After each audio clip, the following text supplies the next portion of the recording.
tuangalie leo riwaya ya Wasifu wa Siti Binti Saad. Riwaya hii ya Wasifu wa Siti Binti Saad ni riwaya ya kiwasifu iliyoandikwa na Shaban Robert. Riwaya ya kiwasifu ni aina ya riwaya inayosimulia maisha ya mtu halisi tangu kuzaliwa kwake, harakati zake za maisha hadi mwisho wa maisha yake. Katika riwaya hii, mwandishi anaeleza maisha ya mwanamuziki maarufu wa taarabu aliyeitwa Siti Binti Saad, kuanzia kuzaliwa kwake hadi alipofariki. Kupitia simulizi hii, mwandishi anaonyesha juhudi, changamoto na mafanikio ya Siti pamoja na mafunzo mbalimbali kwa jamii. Historia fupi ya Siti Binti Saad. Siti Binti Saad alizaliwa mwaka 1880 katika kijiji cha Fumba, Zanzibar. Wakati alipozaliwa, alipewa jina la mtumwa kutokana na mazingira ya kipindi cha utumwa yaliyokuwepo wakati huo. Baadaye alipata jina la Siti kutoka kwa mkabaila mmoja Mwarabu. Baba yake alikuwa Mnyamwezi kutoka Tabora na mama yake alikuwa Mzigua kutoka Tanga, ingawa wote walizaliwa Zanzibar.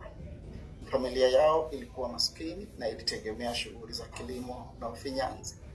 Siti alijifunza kazi hizi tangu akiwa mdogo.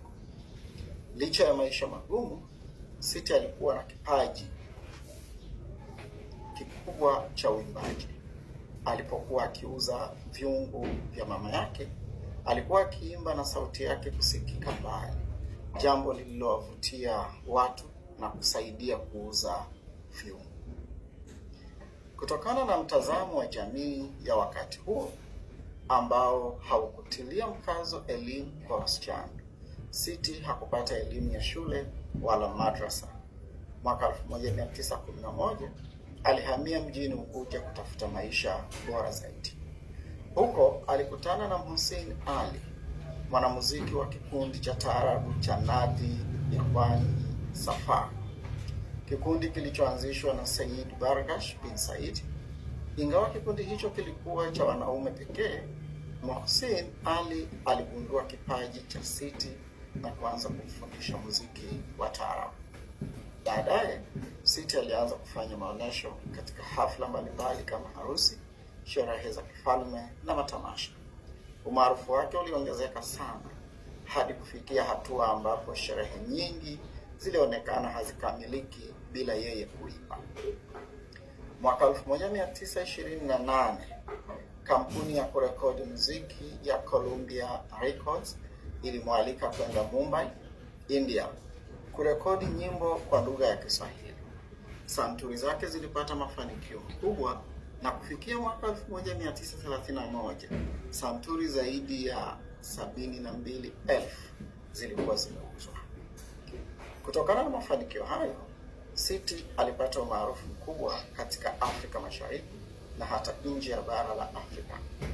Hata hivyo, mafanikio yake yaliibua wivu na kejeli kutoka kwa baadhi ya wanamuziki waliomtungia nyimbo za kumdharau, hasa wakimkosoa mwonekano wake wa kichwa. Licha ya hayo, Siti aliendelea kuwa maarufu. Siti Binti Saad alifariki dunia Juni 1950, akiacha historia kubwa katika maendeleo ya muziki wa taarabu.